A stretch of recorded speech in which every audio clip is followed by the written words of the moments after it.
Namo Buddhaya. Welcome to our first program of Path to Happiness. We at Shraddha TV always bring you the purest Dhamma teaching of our Supreme Buddha. We chose this program to bring you solutions for your day-to-day problems. We choose to take very practical aspects of our lives and then give you the light of Dhamma so that we can be happier than you are. We know most of us in the society are frustrated, stressful and disappointed. Mostly they're sad. So we know very well Dhamma teaches us to be happy amongst those who are sad. So that is the prime objective of our program of Path to Happiness. To help us with Dhamma knowledge, Dhamma teaching of our Supreme Buddha, we have invited Mahamevnawa from Muthugala, Dambadeniya, Mahamevnawa Monastery. Let us all welcome our Mahamevnawa to the program. Namo Buddhaya, Mahamevnawa. As the first topic of our program, we chose something very interesting and also quite close to all of us. There won't be any person who have never got angry. Yes, the topic for today is anger. We will talk about anger in detail so that end of the program you will realize how to be happy and how to not get angry and how to refrain from anger. So stay with us. We will tell you the teaching of our Supreme Buddha to help you be happier than you are. So to start our today's discussion, Mahamevnawa, what our Supreme Buddha, how has he explained about anger? What does it mean by anger with the use of suttas and Dhammapada? Could you kindly explain to our viewers what is it about anger? What is it that Supreme Buddha has spoken about anger? Yes, before we get into talking about anger, we must first know what anger really is. And so we must realize that anger is something that we all feel. I don't think there's anyone in this world who does not feel anger, unless you're someone who has completely abandoned anger. And so what anger really is it's an unpleasant, resentful, a feeling of displeasure upon seeing things we don't like. When we experience things we don't like, we feel angry. Or when we're in a very stressful situation, for example, then the chances of us getting angry is much higher. And also the Supreme Buddha explains that there are some people who are always angry. There's no reason, but they're always in an angry mood. So in this way we can see that anger is something that's always around us. And the Supreme Buddha explains there are actually different forms of this unpleasant feeling, or rather different degrees of this unpleasant feeling. The Supreme Buddha explains the first level of this unpleasant feeling is known as ill will. And what ill will is it's a very momentary feeling of unpleasantness, a displeasure. So for example, if you see someone who you don't like, you would feel ill will towards that person. It's a feeling of unpleasantness. And if that unpleasantness, if that displeasure continues further, then it can turn into anger, the Supreme Buddha has explained. And what anger is when that unpleasant feeling arises over and over again within you. So for example, suppose something happened and you got angry with a certain person, and then the next time you see that person, you feel angry again. You feel that unpleasant feeling. You remember that the situation. You got angry, exactly. Yes. So now you have not stopped that feeling there. You have continued it with you. And so the next time you see that person, you feel that unpleasant displeasure, that resentful feeling again, and that's considered anger. And when you become angry, what happens is you don't want. The Supreme Buddha explains in one sutta, when you feel this anger, you don't want to see the other person being successful. The Supreme Buddha explains, you don't even want to see that person sleeping well. You don't want to see that person having good friends around him. You don't want to see that person being successful in life. You basically want him to be unhappy and sad. Exactly, and that's what you want when you feel anger. And the Supreme Buddha explains when that anger comes to even greater degree, it turns into hatred. And when it comes to hatred, what happens is you come to the point where you actually want to take revenge from that person. And the Supreme Buddha explains, when it comes to this point where you feel hatred, it can even continue from one birth to another. So it's very serious. So anger is something that we really must be very mindful of. And if we can try to get rid of that unpleasant feeling at the very moment, then it won't develop further. And in fact, the Supreme Buddha explains there are 3 different types of people in this world who feel anger. And the Supreme Buddha explains one person's anger is like a line etched in stone. Now, what happens when you etch a line in stone? It's quite difficult to get exactly. It's quite difficult to get rid of it. The weather, the sun, or the winds doesn't take it away. So the Supreme Buddha explains, for some people, when they feel angry, that anger, that unpleasant, that resentful feeling doesn't go away. It stays with them for a very long time. And then the Supreme Buddha explains the second person is their anger is like a line drawn on the ground or sand. So if you draw a line on the ground or sand, it stays there for some time, but it disappears after some time. With time, Exactly. So the weather, the sun and the wind kind of make it disappear. So the Supreme Buddha explains this type of person, he feels anger, he feels angry, but within a few days or maybe even within a few hours, he gets rid of that anger. So there are some people in this world who are like that. And then the Supreme Buddha explains there's also another kind of person in this world.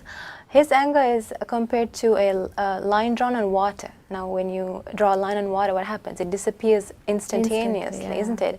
And so the Supreme Buddha explains, for this person, he gets angry, but he gets rid of it quite easily. So for example, the Supreme Buddha in that sutta explains, for such a person, when someone comes and blames you or say harsh words to you, he quickly gets rid of that anger, and the next moment he's friendly with you, he greets you, he mingles with you.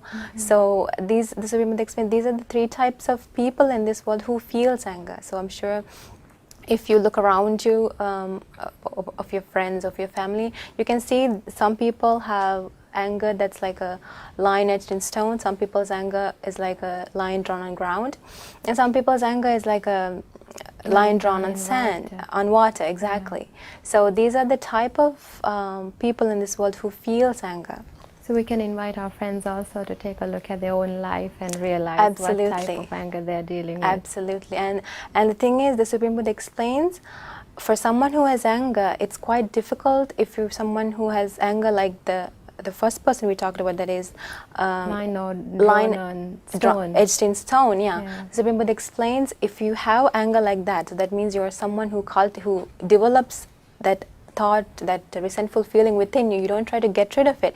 If you're a person like that, and it's quite hard for you to develop further in life. However, if you're someone like the person like the line drawn on water, then the Supreme Buddha explains, for such a person, it's quite easy for him to develop further. It's quite easy for him to develop his mind further. Because he instantly let it go. Exactly. So he has qualities like compassion and loving kindness within him. He has the qualities like understanding and the quality of forgiving to others. So those qualities, those human qualities, helps him to develop further in life. So that's what the Supreme Buddha has explained in terms of the Dhamma about anger. Also, Mahamevnawa, we see in the society there are some people who seems to be very calm, very kind, and not seems to be getting angry. So with the look of it, by just looking at them, can we assume that they don't get angry? Are they the type that they never get angry? Well, yeah, from the first glance, some people do look like they're very peaceful and they're very calm, but the reality is, unless you're someone who has completely abandoned anger, that anger is within you. So, in one sutta, the Supreme Buddha explains a beautiful story. And the Supreme Buddha explains, at one time, there was someone named Vedehika. And she was very famous as being very meek and gentle and very peaceful, someone who is very calm in life, someone who does not get angry. And so she had a servant named Kali, and the servant wanted to know, she wanted to test her the patience. yeah, she wanted to test her patience and her to see whether it's actually true that she doesn't get angry. So what this servant did is one day she got up really late. Now this servant is a very clever girl. She's very smart. She does all her work on time. So there's nothing that the Lady Vedika has to worry about. So now one day what happened is she got up a bit late. And so Lady Vedika came to this servant, Kali, and asked, Kali, why did you get up late? And so Kali replied, Madam, nothing's the matter. I just, got up a bit late. No big reason. Exactly. And so at that moment, by the tone of Lady Vedika's voice, Kali figured out, oh no, there is anger within my mistress. And so she thought, okay, I'm going to test this further. And then the next day also, she got up a bit late. And then the next day, Lady Vedika came and she asked Kali, her tone was a bit harsher than the first day. Before, and she asked, why did you get up so late? And then again, Kali replied, Madam, nothing is the matter, I just got up late. And so Kali knew, okay, it's true, then my mistress do feel anger within her. Now I'm going to test her out even more. Now on the third day, she got up even more late. And again, Mistress Vedika was very angry. What she did was she took a rolling pin and she started to hit her maiden Kali, and of course Kali ran away and from the house, and she started to say, look at Mistress Vedika, who used to be known as meek and gentle. Look at what she did to me. It's not what she looked. Exactly. So from that, what the Supreme Buddha explains is, some people are very gentle and meek and peaceful for as long as they get everything they want. So as long as everything is done in the work, as long as everything is done in the house, then there's nothing to arouse the anger. But the moment things don't go the way they want, then that anger gets aroused. So what we can learn from that is the environment we are living in can really influence whether we get angry or not. So just because you may be peaceful and very calm in one place, when those conditions change, those thoughts of anger will surface and arouse. So we can ask our friends also to be watchful of the people that they associate, and then to see whether they cannot just come to conclusions. People don't get angry by the look of it. Absolutely, yes. So also, Manny has to go into our next question. Sometimes some people tend to know, almost justify anger. So it's a natural part of life. It's all right to get angry. To solve some problems, some conditions, you need to get angry. So such way they sometimes try to justify anger being a part of life. So is that right? Whether it's okay to get angry? Exactly, that's true. I mean, being human beings, anger is something that we all feel for sure. That's actually the reason. That's one of the reasons that we have been traveling in this long journey of birth and death. Because of anger, we have accumulated a lot of bad karma in life, and that's one of the reasons that we are still in this long journey of samsara. And so, at first glance, it may seem to some people that anger is a natural part of life, and of course it is. And all beings feel anger, so not just human beings, even animals feel anger. As you know, when a dog doesn't get the food it wants on time, it starts to bark and bite. So even animals get angry. But what you must realize is, as human beings, we actually right now have the opportunity to control anger. We have the opportunity to control our mind. An animal doesn't have that opportunity. So if we think of anger as being a human nature, exactly, if we think of it as acceptable, then we're not going to make an effort to get rid of it. So that's you think it's a part of your life, you don't need to do anything about it. Exactly, and so you end up experiencing the distress and the frustration from anger, and you'll continue to live in that way. And so we must first realize then is anger is not acceptable. It's something that really harms us. Okay. And to illustrate this, actually, we have to realize that when we get angry, we can't even do a regular task that we can normally do. You can think back at the last time you got angry. When you got angry, you can't think straight, isn't it? You feel very uncomfortable. Exactly. So that's the preliminary point. When we get angry, we can't even do a regular thing that we do. Actually, one day, a Brahmin named Sangarava came and met with our great teacher, the Supreme Buddha, and he asked, Venerable Sir, sometimes what happens is those verses or those texts that I have been reciting for a long time, I'm not able to recall them.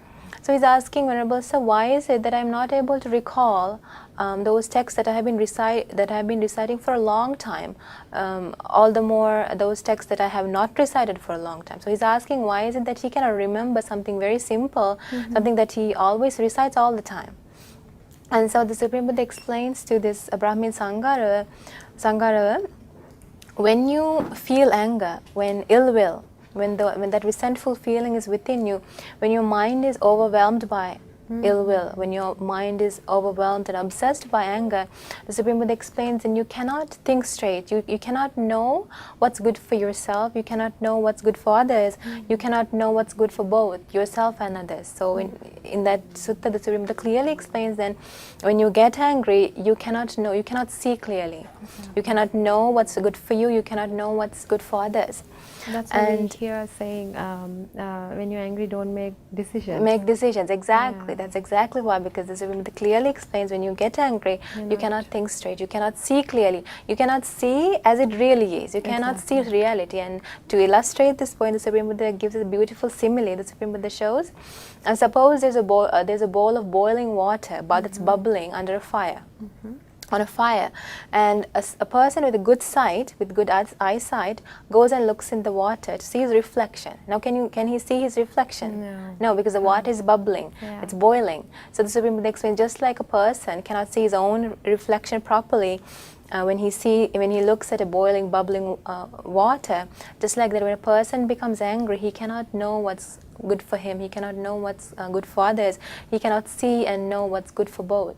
So in that way, you can clearly see that anger is definitely something that harms us. So we must realize this and make an effort to abandon anger. So dear friends, if you think it's all right to be angry, well, it's not. So our Supreme Buddha has said very clearly, it is something that we should be refrained from. So make a personal note yourself, anger is not a part of life. So also, Manian Mahansa, what really causes anger? People get angry for so many reasons. What is the causes for anger? Why do people get angry? Yes, I mean, the root of hatred is something that's within all beings that are traveling in this long journey of birth and death. But the Supreme Buddha explains, depending on the way you think or depending on the way you perceive a situation, you can either choose whether you give rise to anger or not. So you actually have, through that, what the Blessed One is saying is, you actually have control of anger. You are able to control anger. And the Supreme Buddha explains, the way you perceive a situation and the way you think further is what determines whether anger arises or not. So I'll give you an example. Now suppose something that a lot of people do is go shopping in the mall, and if it's a very busy season, busy time of year, then there's a lot of crowded. It's very crowded, and it's quite difficult to even get through from one shop to another. And then suppose when you're walking with you're carrying a lot of bags in your hand, someone comes and brushes against you or steps on your foot. Now what's the natural reaction a person would feel? You get very angry. Quite angry, and you would start to blame that person, right? With the condition and with the intention. Exactly. And so you think, he did that intentionally, and so if you perceive that situation, the Supreme Buddha explains, you can perceive that situation in two different ways. So if you perceive it in a way that arouses anger, then you'd be thinking, oh, that person, all these people are always, stepping on my foot, they're doing these things.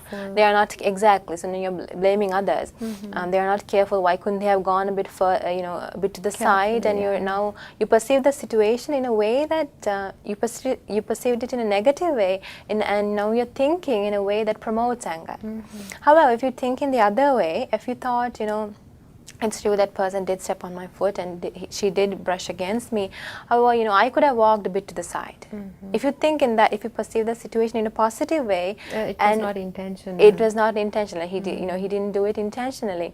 Or I could have been more careful. I could have, gone to the side. There was more crowd, space. these things happen. These things happen. So if you think it in that way, then you're not thinking in a way that arouses anger, isn't it? So you're thinking in a way that really calms you. So the Supreme Buddha explains, the way you think has a big effect on whether anger arises or not. The Supreme Buddha explains, the way you perceive that situation and the way you think further through can determine whether unarise and anger arises, or whether arise and anger further develops.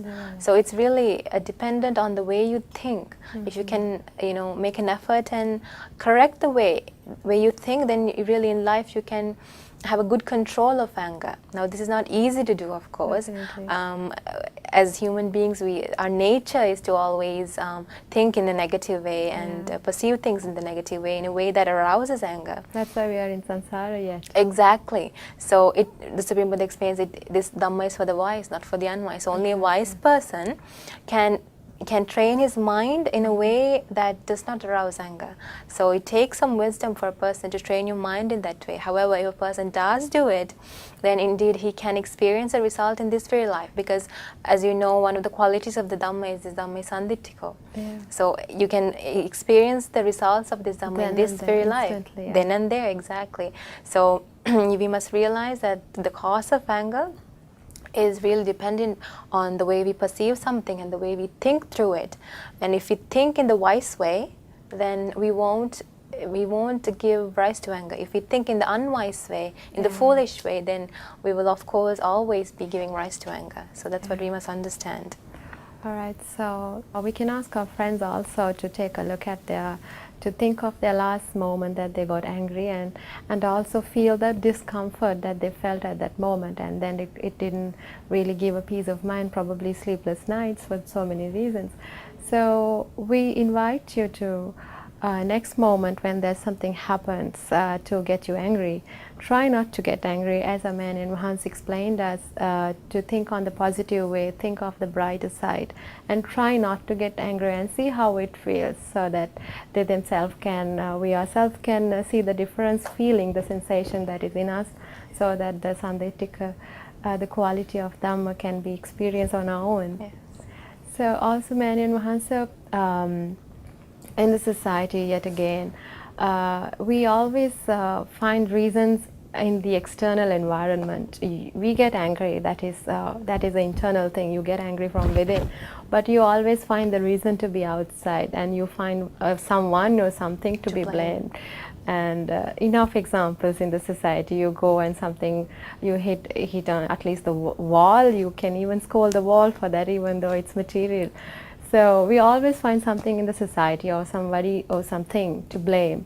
So is that right, and how should we deal with such a situation? Definitely. I mean, as human beings, we always find a reason to blame another person. We don't take responsibility ourselves. But what we must realize is that blaming others, it only worsens the situation. So although we may find it as an excuse to, I'm angry because you did this, you're like this, it's not going to help us find a solution. Now, for example, now suppose you're a working mother who had a very hectic day, very busy schedule, and you come home and you realize that dinner is not made and the house is a mess and the children are just everywhere watching television, your husband is on the computer, not doing anything. And so in such a situation, how would you feel? You would feel angry. And the first thing a mother would start to do is start to blame the children, start to blame the husband, and why can't you do something at home, and you start to blame everyone in the house. Now you have to look and see, when you start to blame your children, when you start to blame your husband, does that solve the situation?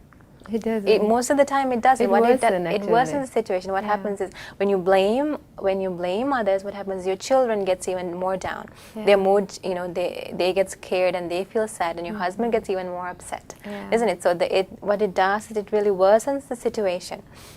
So we have to understand this and realize the fact that blaming others and yelling at others, scolding others is not really the solution to getting rid of anger and finding the solution to a problem.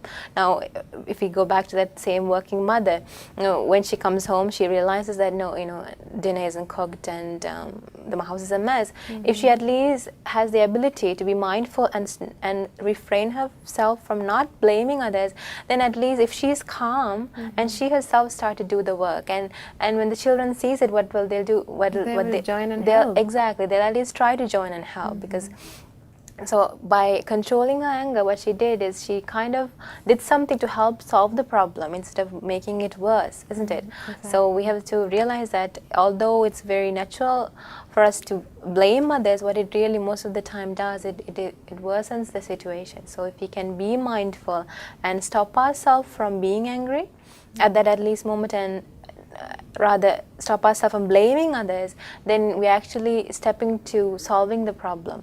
And at that moment, if you can even think in a very understanding way and think, it's true that I did work a very busy schedule, but then, maybe my children had a very bad day at home, at school, or my husband might have had a quite a hectic schedule at his work. So if you think in a way that's very understanding, then that helps you to solve the problem and work your way out of the problem.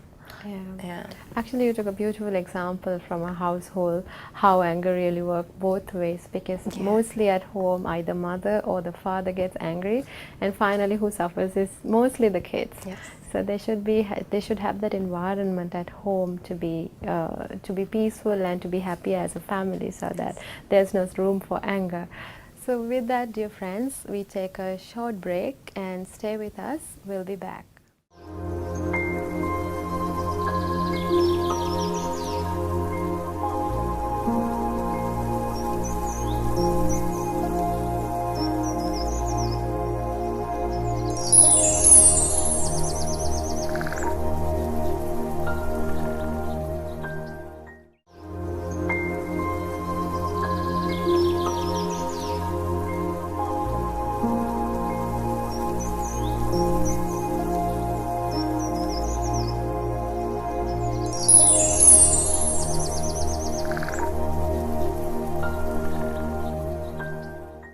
Welcome back to Path to Happiness.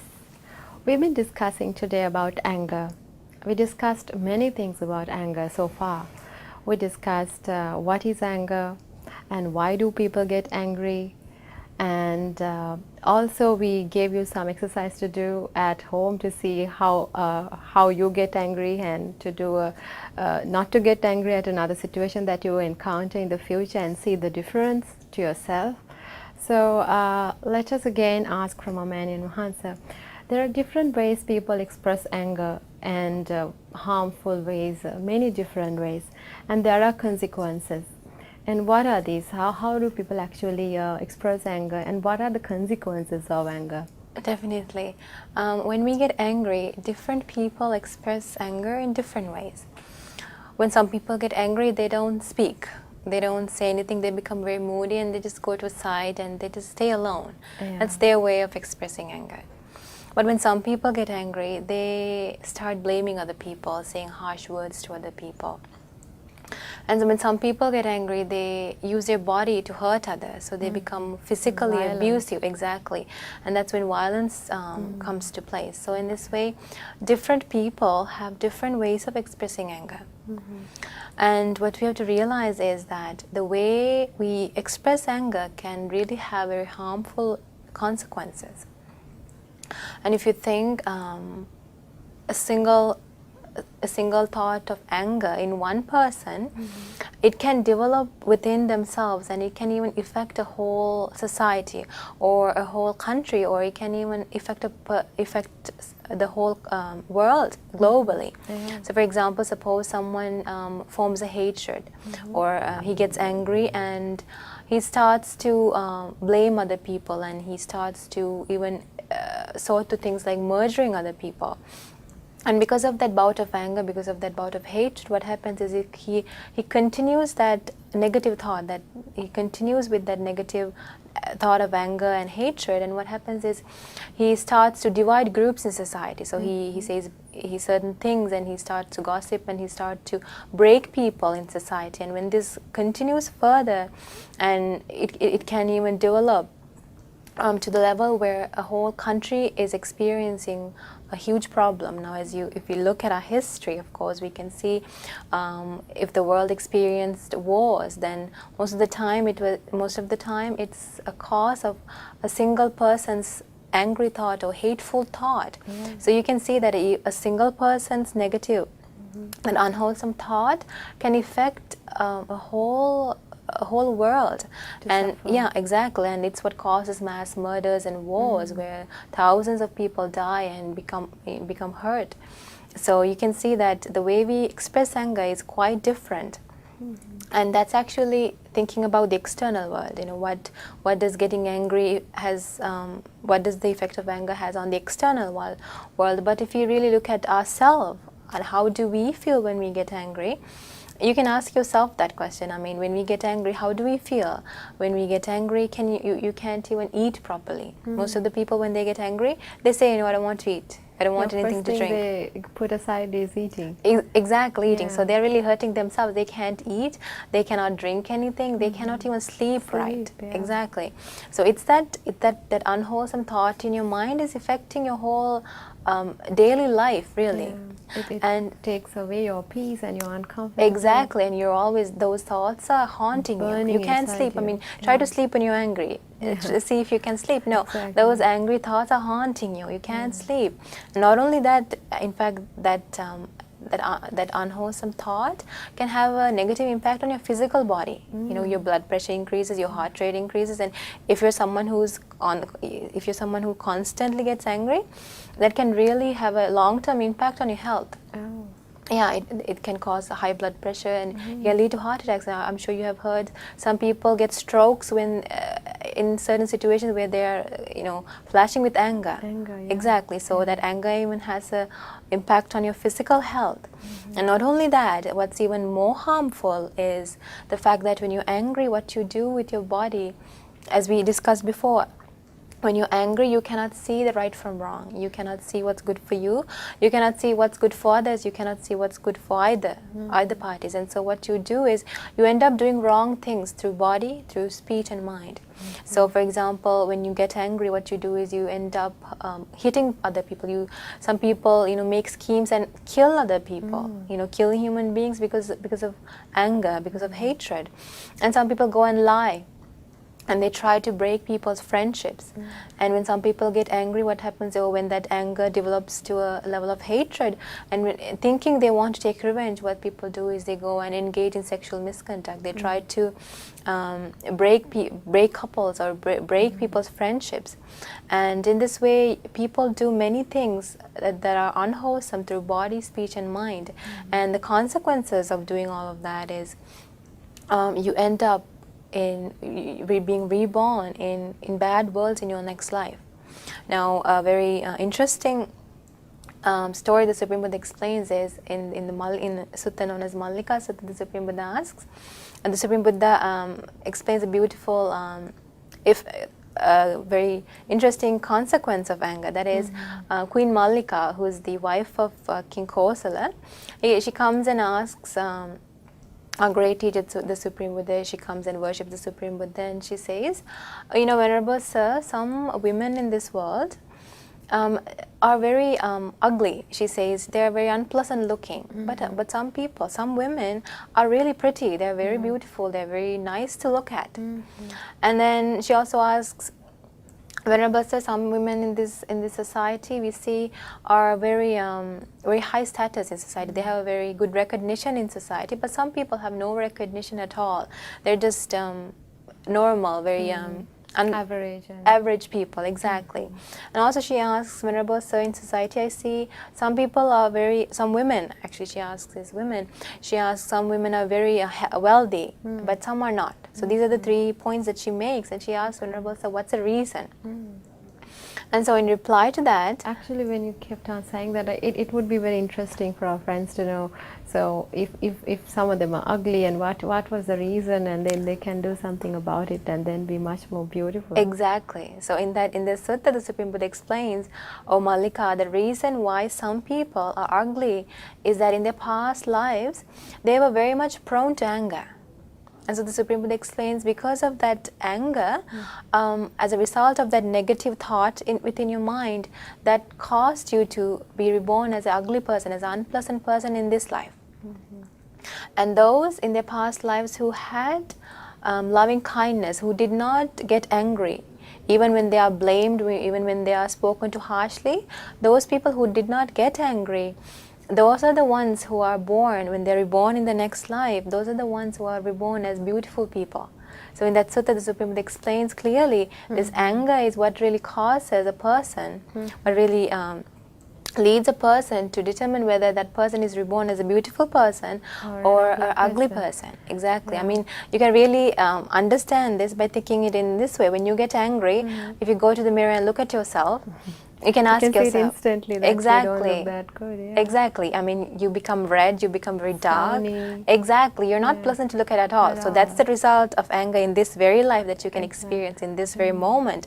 And the extended result is that when in the next life you're reborn as a person who's not very pleasant to look at, who Not has attractive. unpleasant, Nobody not would attractive. want to look at you. Yeah. Exactly. So not getting angry, even when you're being blamed, even when you're being spoken to harshly, is the secret to beauty, really. Yeah, exactly. The Supreme Buddha explains the secret to beauty in that sutta. And just since it's interesting, I'll also address the other 2 points, where Queen Malika asks about jealousy, about why people don't have a good status in society. Actually, Manas, before you get there, also the other side of not getting angry or being kind, also that leads into us to get reborn as a beautiful people. Exactly. So if you're someone who controls your anger and who don't get angry, if you're someone who has loving kindness within you, then of course in the next life, then you'll be reborn as a beautiful person. And Exactly. also when you're very kind and when you have that pleasant feeling in your mind, you instantly also you look beautiful. Exactly. Instantly also Yeah. you feel See beautiful. that. Definitely. Exactly. And so in that sutta, Queen Malika also asks about the status, why there's a difference in status between women. And in that sutta, the Supreme Buddha explains those who don't have a good status, that means a low status in society, who are not recognized in society. The reason is in their past lives they were very jealous of others. Okay.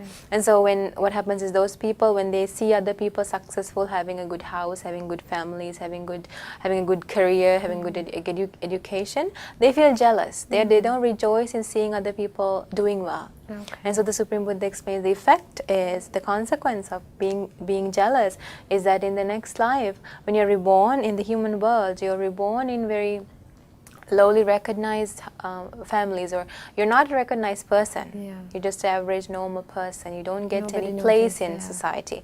Whereas if you're someone, the Supreme Buddha explains, those women who have a good status in society, those are the women who did not feel jealous upon seeing other people doing well. So when other people were getting a good education, getting a good career, having a good family life, those people didn't feel jealous. They rejoiced in seeing. Yeah, and as a result of that wholesome thought, when they are reborn in the next life, the result is they get a good recognition in society. They get a good place in society. And the last one Queen Malika asks is about being wealthy. As you know, in the world today, we see some women are very rich, they're very wealthy, they're very well-to-do, whereas some people, they have a hard time finding a meal for the day. Exactly. So there's this difference in society. And again, the Supreme Buddha explains the reason is those women who are very wealthy, who are very well-to-do, in their past lives, what they did is they gave alms. So they gave things to other people. They gave food to other people, they gave bedding and clothing to other people, they gave houses to other people. So they were very generous. So they had a heart of generosity. As a result of that good action, in the next life, what happens is, You're rewarded. exactly, they're rewarded and they're very wealthy. They have nothing that they don't have. And the other side is, if you're someone who don't give, if you're someone who's very stingy, who doesn't give at all to anyone, then as a result of that unwholesome action, in the next life, when you're reborn in the human world, you don't have a good way of supporting yourself. You're born in very poor families, and you have to sometimes starve through life. So it's the Supreme Buddha explains these are the consequences of your own actions.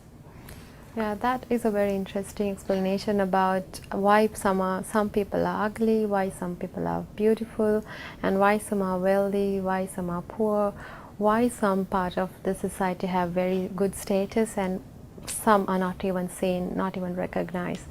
So that leads us to our final questions for the program. as much as we spoke about anger and what causes it and the consequences in quite depth. So it is also very much helpful to explain to our friends what do we really do about it and how can we really overcome anger, because we'll be very interested to know, and the actions, what should we really do and how should we practice to get rid of anger in this birth itself if possible. Yes, it is indeed possible.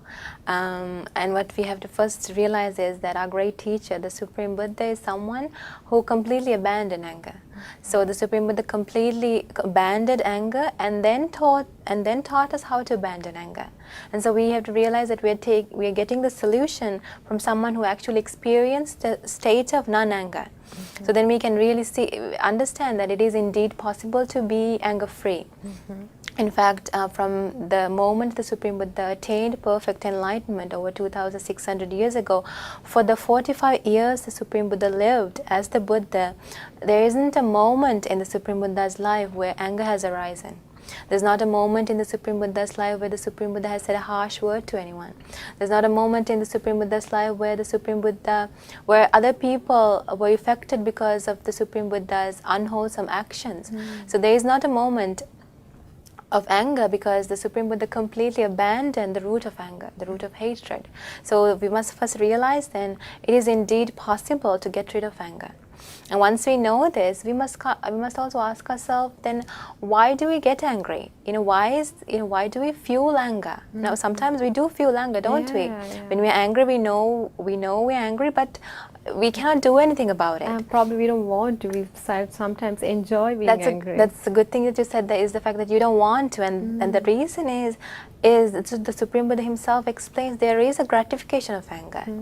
So there is a gratification side, and what happens is the ordinary person gets caught up with this gratification, and he continues in this long journey of samsara. Now to understand this gratification, I'll give you an example. Now if you take a baby, for example, that baby himself, now suppose that baby is trying to walk and he goes and hits something. And once he hits something, what happens is when he feels the pain, he starts to cry. And then he says, if the mother comes and say, I'll hit the toy that hit you. And then when the mother hits the toy, what happens is the baby feels happy. The baby feels gratification in seeing the mother hit the toy. So we can see through that, even as a baby, there is a sense of gratification through anger.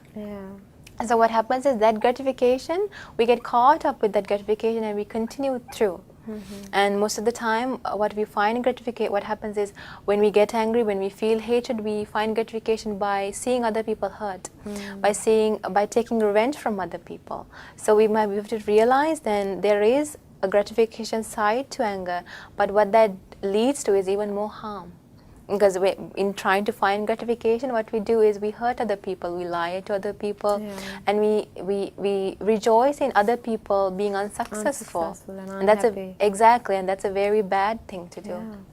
And so we have to realize this fact and then understand the fact that that anger is actually dangerous. So understand the dangerous side of anger.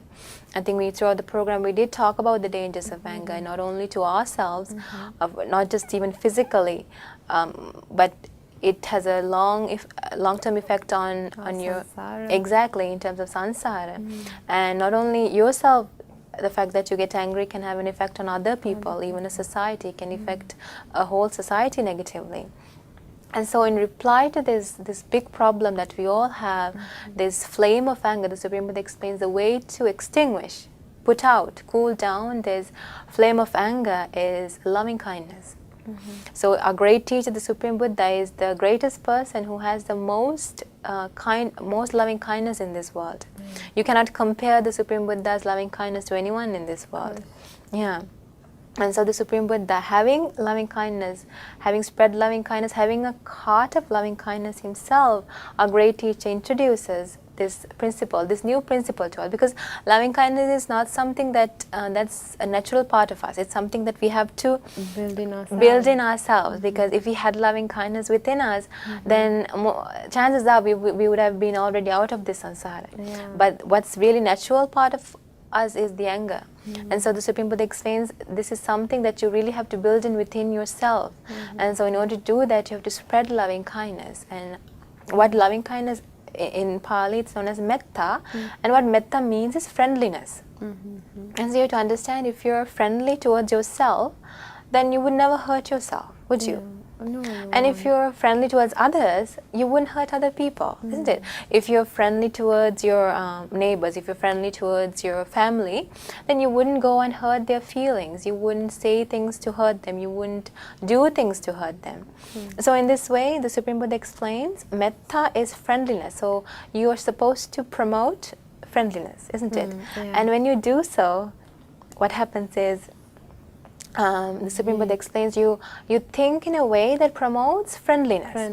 As opposed to anger. As opposed to anger. And so what happens is, you think things like, in the train of thought, like, may I be free from anger. May I be free from ill will.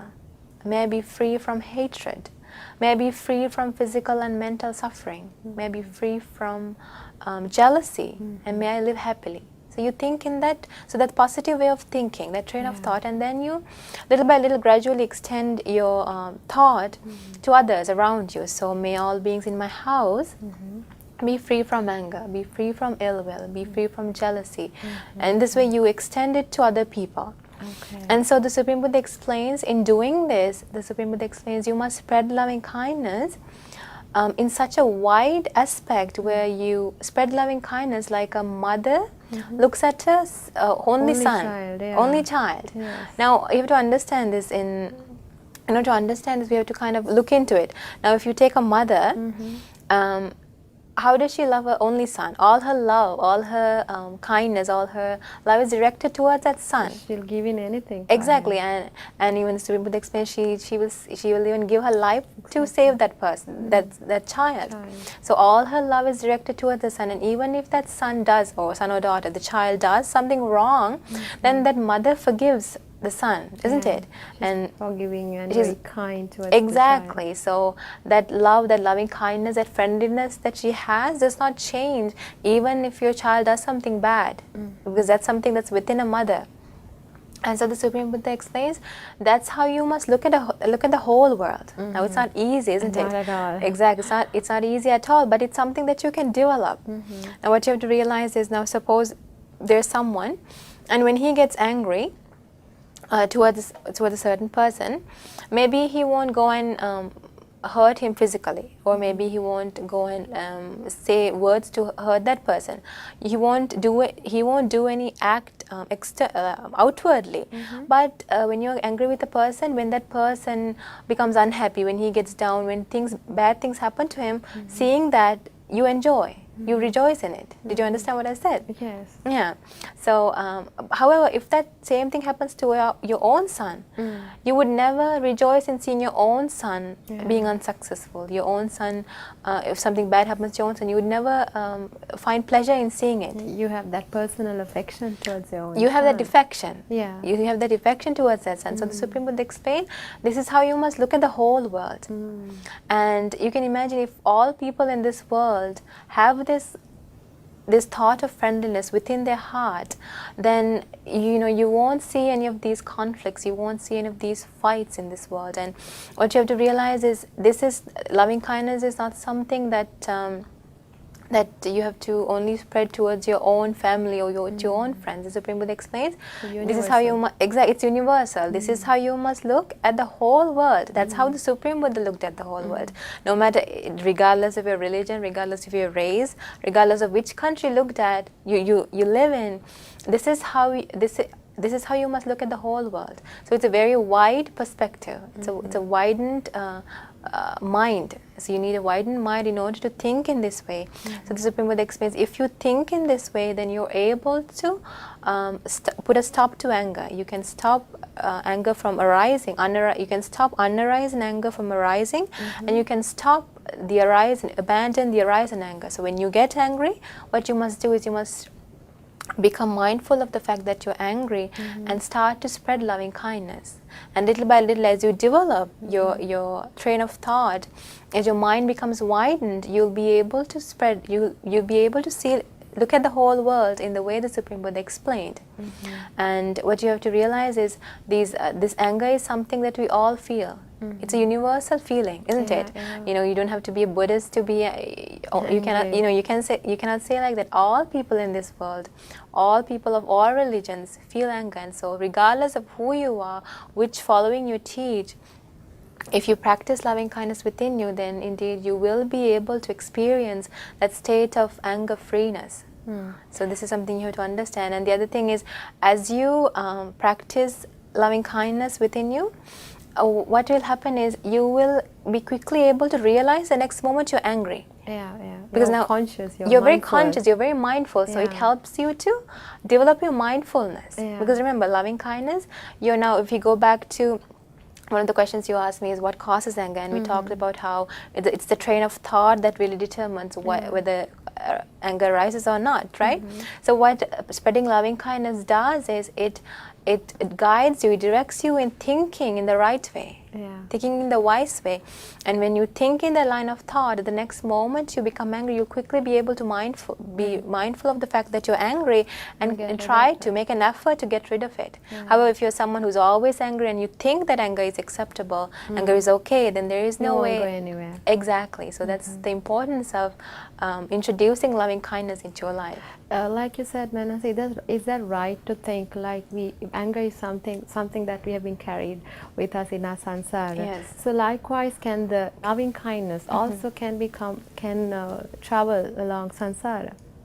Well, it's if you're someone who start to practice loving kindness within you, then if you practice it to a certain level, then of course that feeling of loving kindness can come with you to the next life. That's why there are some people in this world naturally kind. Yes, they are naturally kind. That they naturally have that feeling of loving kindness within you. But it's something that you have to develop. So because until you abandon anger completely, until you abandon completely, anger is within you. So you have to realize that. But when you develop the meditation really to a high level, then that wholesome thought can indeed go with you. But through loving kindness, what your ultimate goal must be to completely abandon anger and become free from this long journey of samsara. So, absolutely.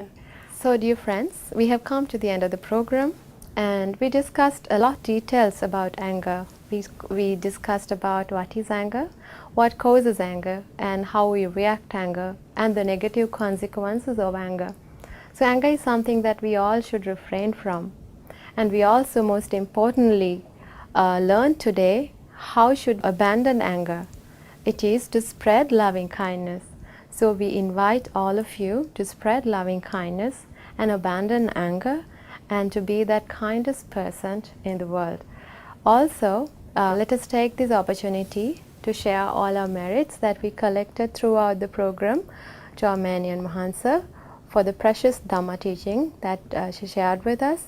And may Triple Gems bless you. Namo Buddhaya.